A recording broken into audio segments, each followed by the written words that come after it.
Opa, bom dia, boa tarde, boa noite. Tá começando mais um Trânsito Livre Podcast. Que bom que você está aqui com a gente. Mais um episódio hoje. A gente vai falar sobre educação e sinalização do trânsito. Já falamos por aqui de tecnologia na sinalização, já falamos sobre as cidades, sejam elas grandes, pequenas, médias, se organizando. Mas como está a educação no trânsito em relação à sinalização?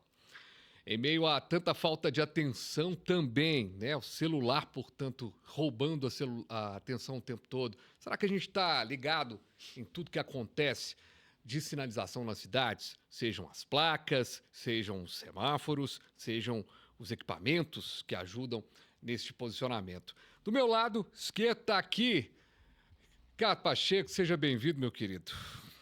Obrigado pelo convite. Estou aqui para ajudar no entendimento de um trânsito mais, vamos dizer, saudável, né? Já que ele é estressante de natureza. Então, a gente tem que tornar a coisa mais suave possível. A sinalização ajuda muito.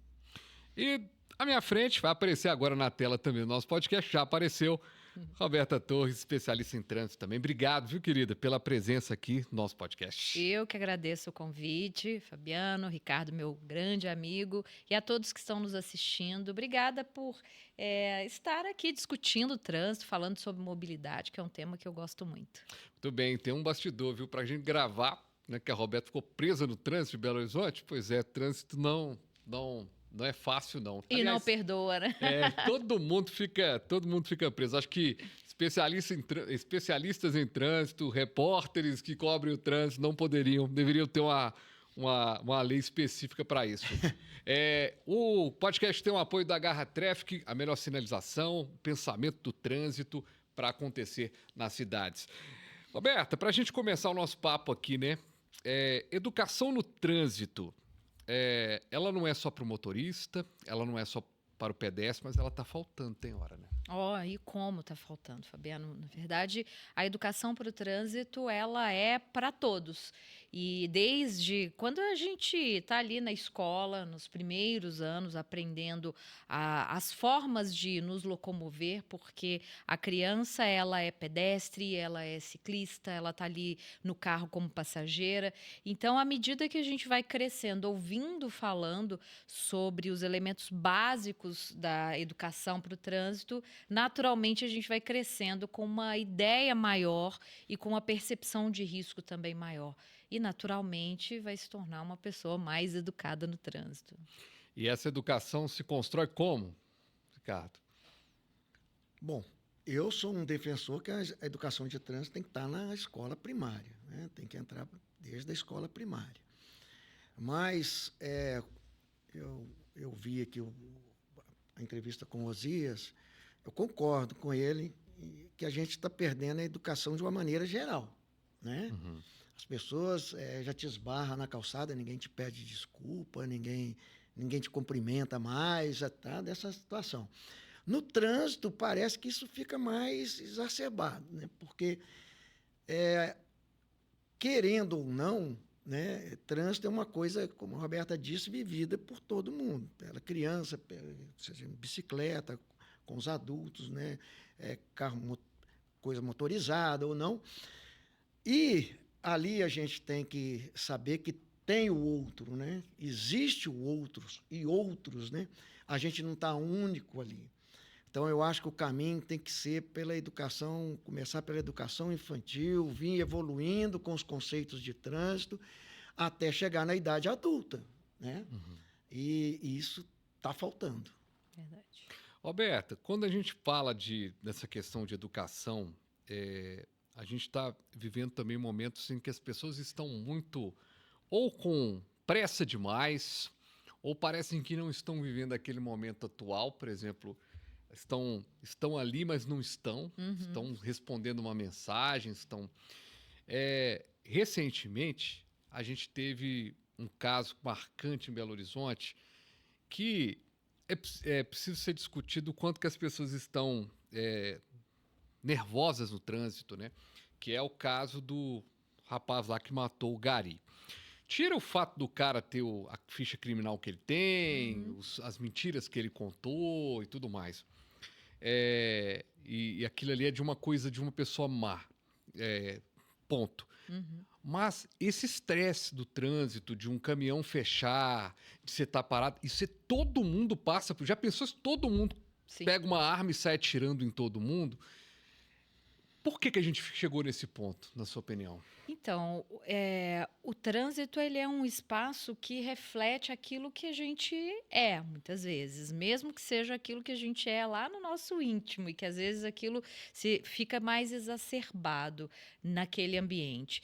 E a gente tem vivido uma sociedade, e o Ricardo acabou de falar, um estresse, ele está geral por uma série de coisas, né? A quantidade de elementos e de estímulos que a gente recebe desde a hora que a gente acorda. Então, a primeira coisa que normalmente a grande maioria das pessoas fazem ao acordar é pegar o celular.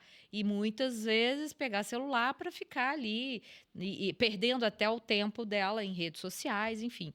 E aí a gente não tem a quantidade de veículos, e passando pelo trânsito, a quantidade de veículos que só cresce, isso não vai mudar, e as vias, às vezes elas vão até aumentando, mas ali é um paliativo, daqui a pouco vai encher de novo. Isso faz com que os tempos de deslocamento sejam cada vez maiores, aí a gente vai para o transporte coletivo, que não está lá essa maravilha, então tudo isso vai somando a várias coisas ao longo do dia que geram um estresse, e um estresse que é potencializado muitas vezes por conta dessas situações que são muito comuns, né? É a coisa mais comum que tem mesmo alguém te fechar, porque no trânsito, porque pode ser que ele não tenha te visto, pode ser que ele esteja desatento com alguma coisa, pode ser que ele é uma pessoa mais, ou ela, né, uma pessoa mais agressiva mesmo, e a gente está ali convivendo com esses outros seres humanos.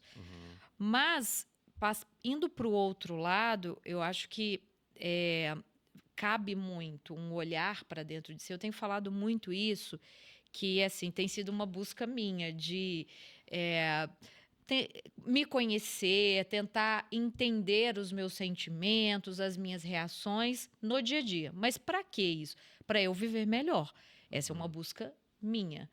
E o que eu percebo é que se a gente não faz esses exercícios antes, em casa, nos nossos momentos de meditação, de cuidar da planta, de lavar louça, de lavar banheiro, essas coisas que a gente faz e que são momentos que a gente reflete, né? Poxa, eu treino isso antes, porque na hora que acontece, você está um pouco mais preparado. Então, eu acho que vale a pena a gente reforçar que assim, a gente nunca sabe quem é que está do outro lado.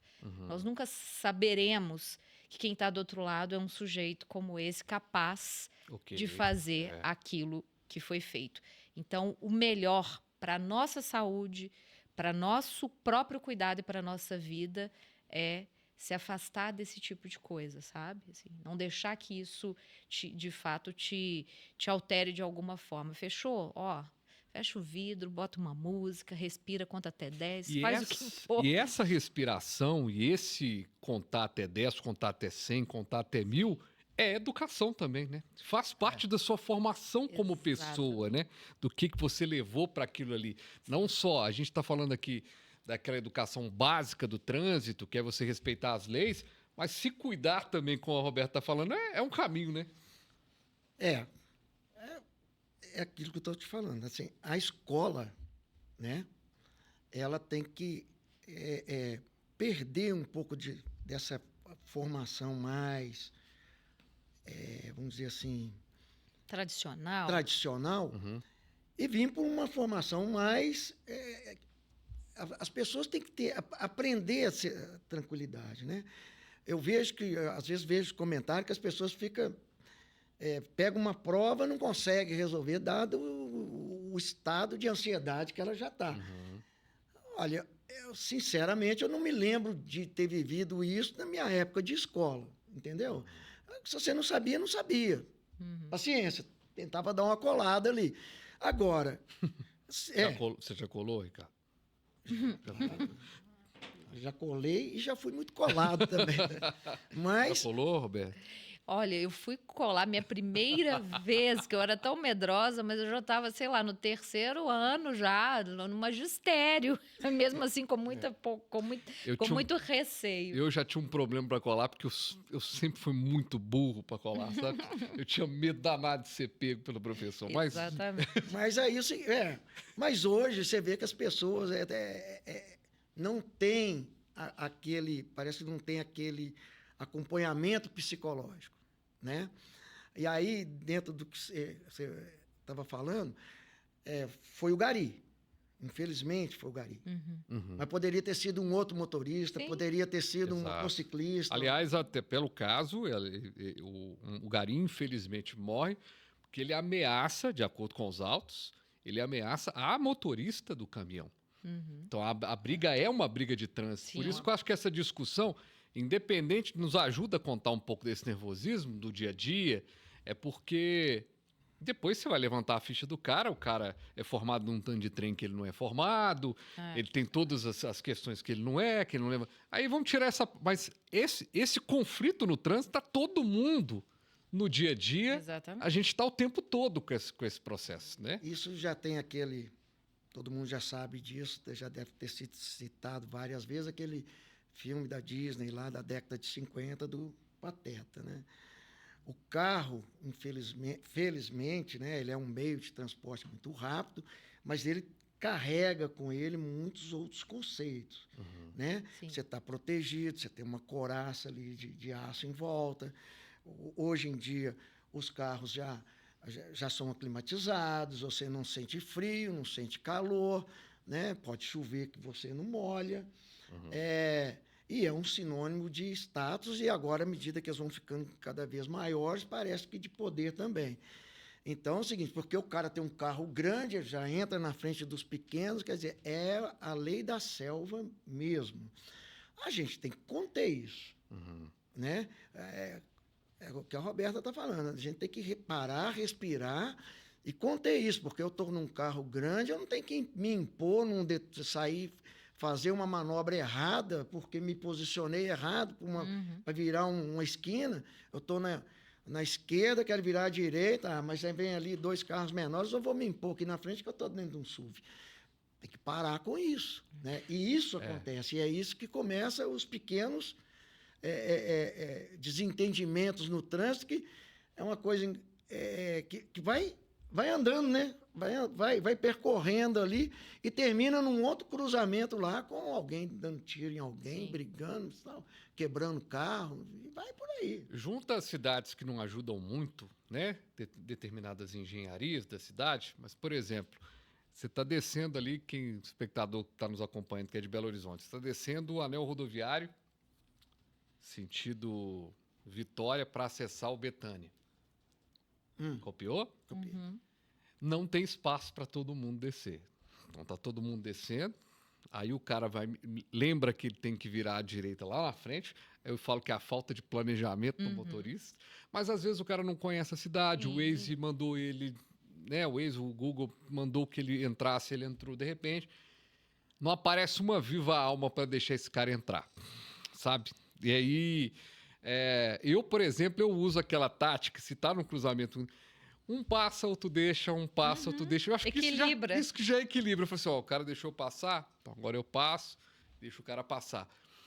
Essa terra de ninguém também faz com que essa falta de educação nossa reflita esse problema, Roberta? Você acha que a gente chega num ponto em que todos esses problemas que a gente traz na vida, né? Como diz aquela velha máxima, todos nós somos um caminhão que vai levando problemas, o lixo ali, e dispara tudo em cima das pessoas. Em algum momento, né? É. E, na verdade, assim, claro que a engenharia, ela tem um papel fundamental nesse ponto que a gente está falando aqui, porque nós sabemos que, historicamente, especialmente no Brasil, o trânsito foi tratado como uma questão mesmo assim, muito deixada de lado, e principalmente a parte da segurança.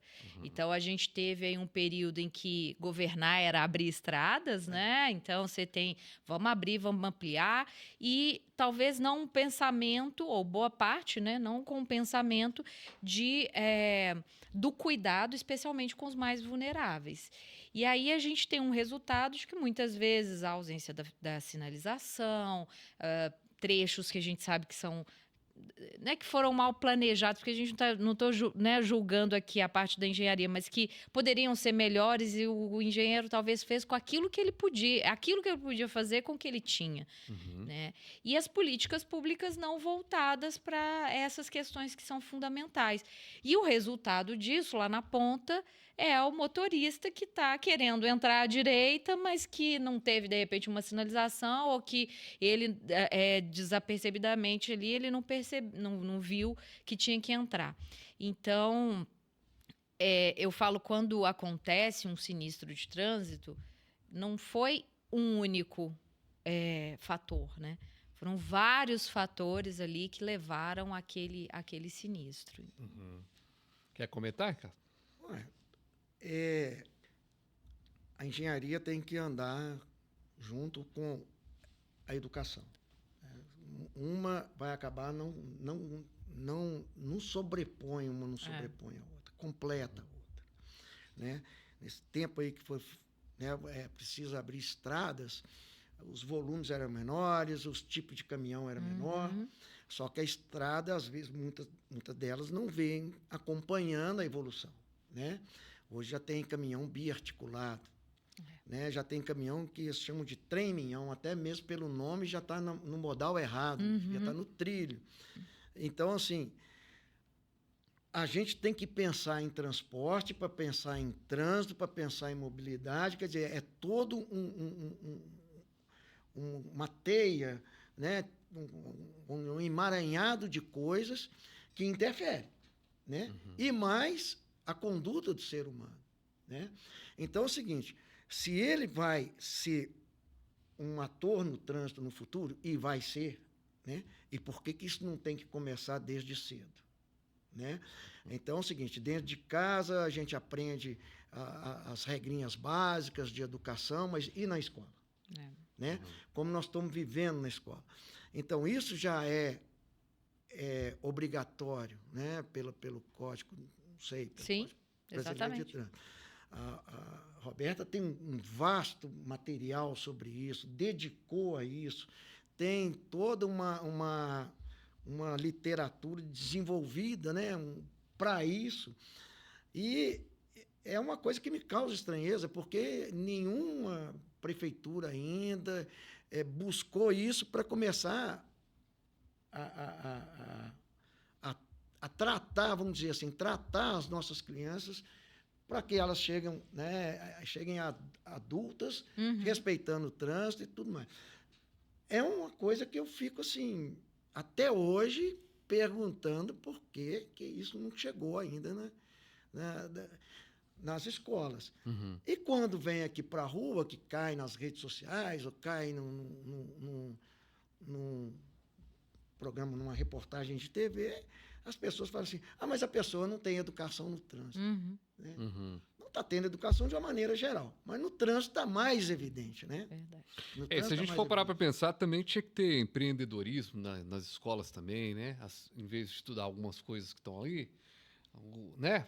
As pessoas serem um pouco mais empreendedoras, um pouquinho mais de questão financeira, porque a gente chega sem saber nada financeiro. Mas pegando essa bola dessa questão da escola e tudo mais, há uma discussão sobre a questão das autoescolas, agora centros de formação, em que não se tenha mais a obrigatoriedade de ter o mínimo de 20 aulas. Sim. Né? Eu fiz, acho que umas 60 aulas, para te falar a verdade. Passei na 4ª vez. Eu pensei até que eu não ia conseguir tirar. Porque o circuito é bem diferente da realidade. Qual que é a sua opinião em relação a isso?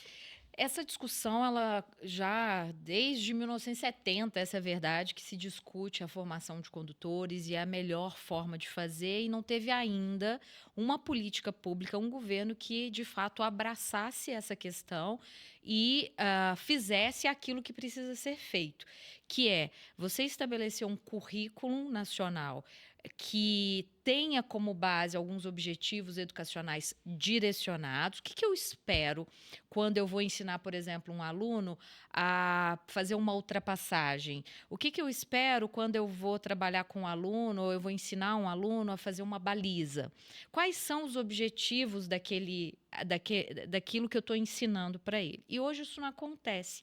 Então, a gente tem um conjunto de conteúdos ali que são estabelecidos, direção defensiva, meio ambiente, primeiros socorros, e aí vai muito nessa linha, Ricardo, de que você falou. É como se a gente estivesse estudando português, matemática, ciências, geografia e história, mas deixando de lado algumas coisas que a sociedade moderna hoje exige, que é o empreendedorismo, é a política, é o trânsito, é o meio ambiente, que são os temas na educação que a gente chama de temas transversais.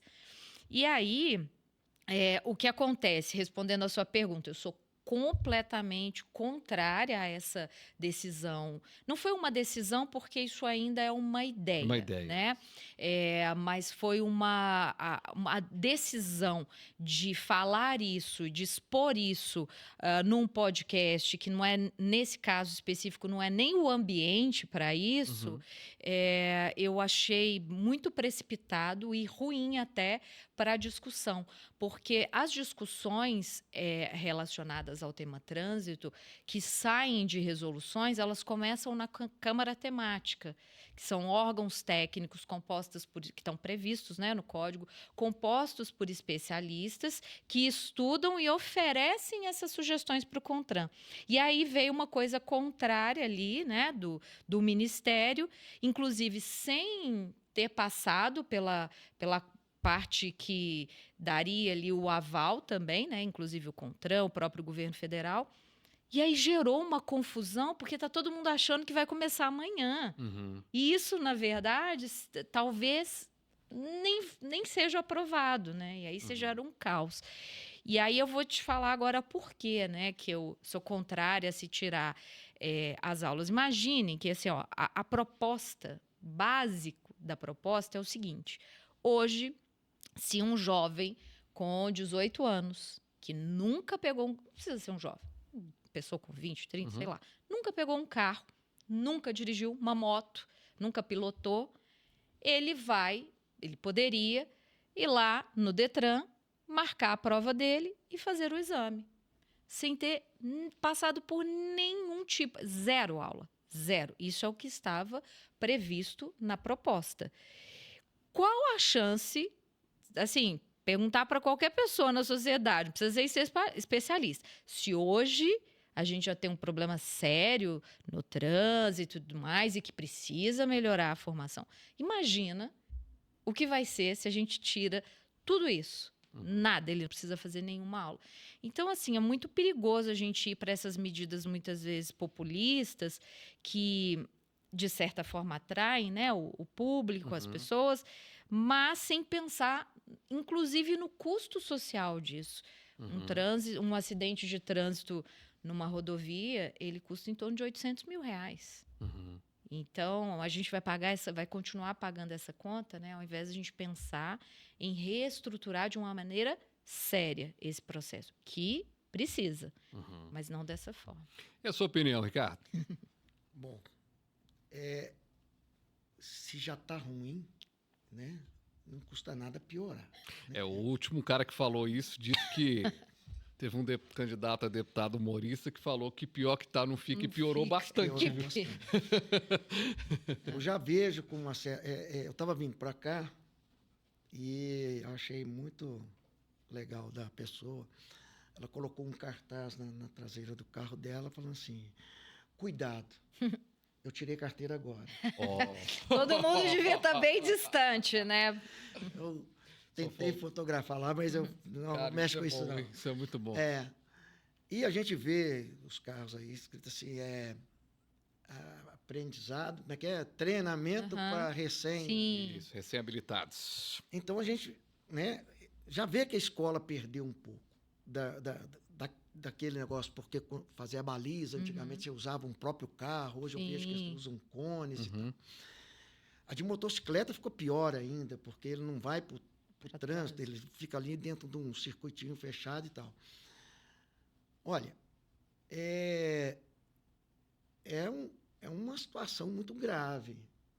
Você pegar uma pessoa, dar a ela a permissão de dirigir e colocar ela diante dessa situação que nós já falamos aqui. Sim. Né? Se todo mundo fosse bom motorista e fosse péssimo em comportamento, a coisa ainda podia estar andando mais ou menos. Mas nós temos os maus motoristas e os péssimos comportamentos. Então, quer dizer, é um cenário caótico. E aí você põe uma pessoa ali, né, que às vezes batalhou pelo seu carro, batalhou pelo sua independência de transporte coletivo, com a motocicleta e tal. Gente, é um risco muito grande.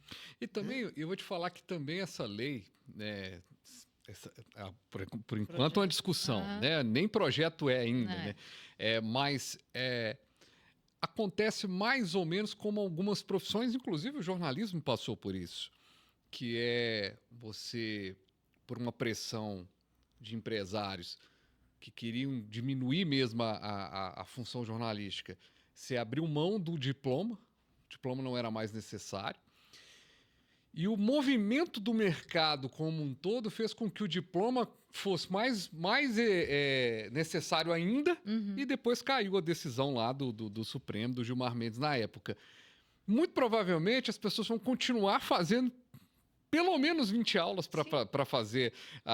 Só se esse cara for muito bom mesmo, entender demais do processo. Então, assim, além de tudo, eu acho que é mais uma daquelas discussões que vai se perder um tempo danado e não se vai resolver nada. Sim.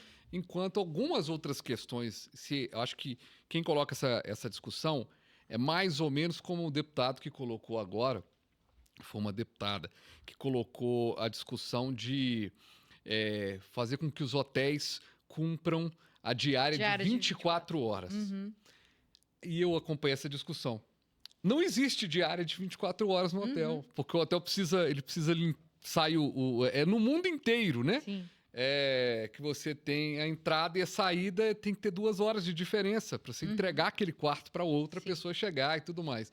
Assim como uma diária de um professor não é 1 hora, a hora-aula de um professor não é 1 hora, é 50 minutos, cada 10 minutos. Ou seja, mais uma daquelas discussões não vai adiantar nada, gente. Não vai adiantar nada, não vai mudar a vida de ninguém essa discussão. Mas eu preciso avançar numa situação que eu preciso saber de quem está ali pensando nessa sinalização, de quem está educando. As pessoas sabem, hein, Ricardo? As pessoas sabem ler placas de trânsito? Tem educação para isso? Fabiano, é o seguinte, vamos lá. O ser humano, né, ele já entende desenho há muitos anos. Né? Você vê aí os desenhos rupestres lá, mesmo que você não sabe se aquilo ali está retratando o cotidiano ou é um sinal de alerta, né? Quando tem aqueles bichinhos lá nas pedras. Mas quem é daquela época, os contemporâneos ali, entendia muito bem o que é aquilo. A sinalização de trânsito nada mais é um conteúdo escrito de todo tamanho, sintetizado num pictograma, numa legenda. Então, e a gente já tem certos conhecimentos. Qualquer coisa que tenha tarja vermelha, né, a orla vermelha e uma tarja vermelha, é proibido. Se é um X, é mais proibido ainda, né?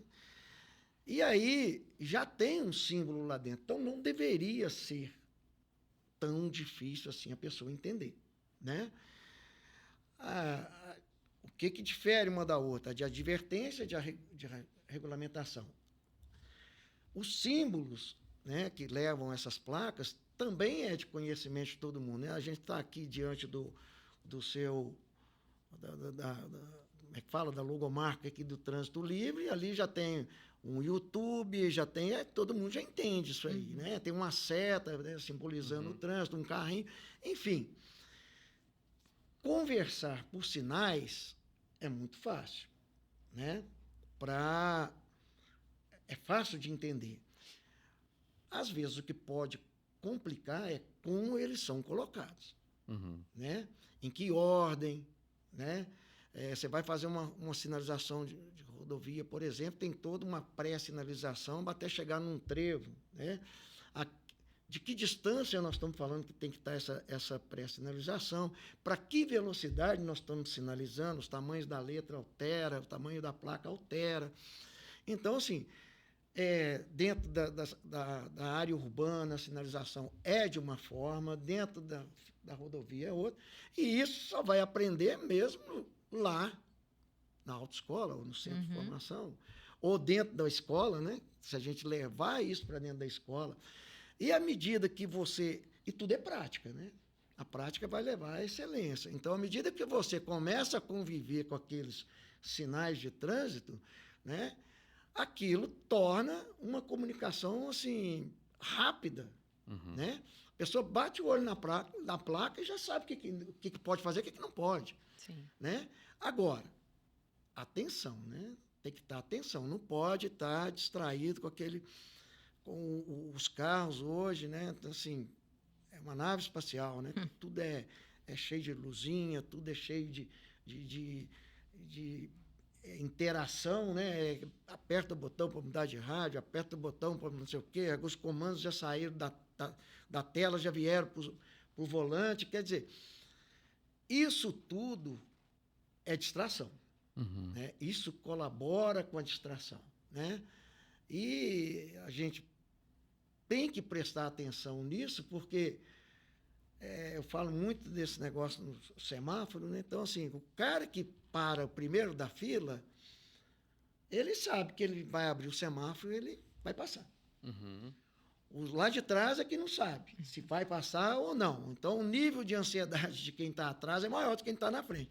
Aí o cara pega o telefone, vai olhar as mensagens, vai ver ali e esquece, né, que o semáforo está ali, vai abrir, ele tem que andar, puxar o carro rápido. E é até muito comum, né? Você está no semáforo hoje, você para, você buzina, o cara vai brigar comigo. Aí o cara tá lá no celular, né? É difícil, né? É verdade. Muito difícil.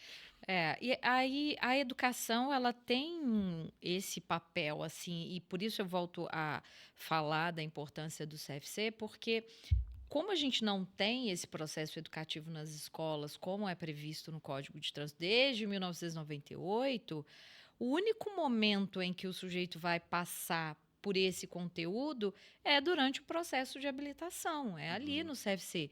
Ainda que ele faça, hoje, que agora o professor ele consegue dar aula online, né, para esses alunos, mas ele é o primeiro momento em que ele tem esse contato mais próximo com a sinalização. E isso que acontece dentro do CFC, ou que acontece dentro das escolas, é um processo de ensino-aprendizagem. Então, vai contribuir, eu falo que mais que saber o nome da placa, né, Ricardo? Não me interessa saber o nome, mas é importante saber que ela significa. Eu me lembro nas aulas teóricas que, né, a gente ficava decorando o nome de placa, porque perdi um tempo gigantesco de aulas para que os alunos decorassem, porque na prova perguntava a diferença de junções sucessivas contrárias primeira direita ou junções sucessivas contrárias primeira esquerda, pista sinuosa ou curva acentuada, entende? Então, assim... É aquela história, né? Mais fácil... Agora, tem umas coisas que as pessoas entendem mal também, por exemplo. Você falou que cortou ali, né? Mas, por exemplo, o né? Com X, proibido parar e estacionar. Já com um corte apenas, é proibido estacionar. E as pessoas estacionam. Então, dão lá um pisca-alerta e acham que estão estacionadas ali. Então, podem estacionar. Quer dizer, as pessoas têm uma dificuldade também de pensar a coisa lógica ali do que é o trânsito, do que é o dia a dia. Mas mais do que isso, de prestar atenção mesmo, como você falou, né? De estar ali atento do que é Não tem. Agora, por exemplo, uma regra muito tranquila de dizer que a vida real é completamente diferente da vida de tirar uma carteira é a placa de pare. Uhum. Você está na placa de pare, ninguém para a placa de pare como manda a lei, que é você parar o carro Parar. realmente. Todo mundo, você já para, É já a redução dando... obrigatória. Você dá aquela, você dá aquela olhadinha e já passa. Sim. E aí, eu, por exemplo, tem determinadas ruas de Belo Horizonte, se você não parar o carro, você vai bater no outro. Sim, exatamente. Santo Antônio. E na verdade, os cruzamentos, onde um terço dos acidentes em vias urbanas acontecem em cruzamentos. Assim, Uhum. é absurda a quantidade. E é exatamente, na maioria dos casos, ou um avanço de uma parada obrigatória, ou não respeito da regra de circulação, que também é outra coisa que é simples, Simples. mas ao mesmo tempo parece que as pessoas têm uma dificuldade enorme de entender, né? Quem é que tem a preferência. Uma dúvida, Roberta. A pessoa que anda de passageira numa moto, qual que é o jeito dela ficar na moto, hein? Você diz o jeito de segurança? Assim? É. Olha só, Porque eu vou te tá. perguntar, vou contextualizar. Grande problema hoje nas cidades, os mototáxis. Sim. Porque as mulheres, principalmente, elas estão ali andando com uma pessoa que ela não conhece, ela está mantendo uma distância muito grande do motociclista. Uhum. E eu tenho percebido isso que eu fico rodando, trazendo matéria pela cidade e tudo mais. Eu sempre comento com o motorista, cara, aquela ali não é namorada do moço, nem É esposa. passageira. É passageira. A gente consegue percebe na ver. hora, pelo jeito, que às vezes a Aham. namorada tá mais abraçadinha, tá mais próximo. Sim. Mas o lance não é se tá próximo ou não, mas tem gente que não tá segurando na moto. Pois é, é um E- perigo. Assim, se a gente entrar nesse assunto, nesse tema dos motofretistas, mototaxistas, dá outro podcast, Pode dar né, Fabiano? Sou. Pode Porque marcar outro aí. Que Outro tema, mas o certo é segurar, né? você segurar, você tem o suporte ali, Isso. que você pode segurar ali, ou você pode segurar no próprio motociclista, mas principalmente a perna.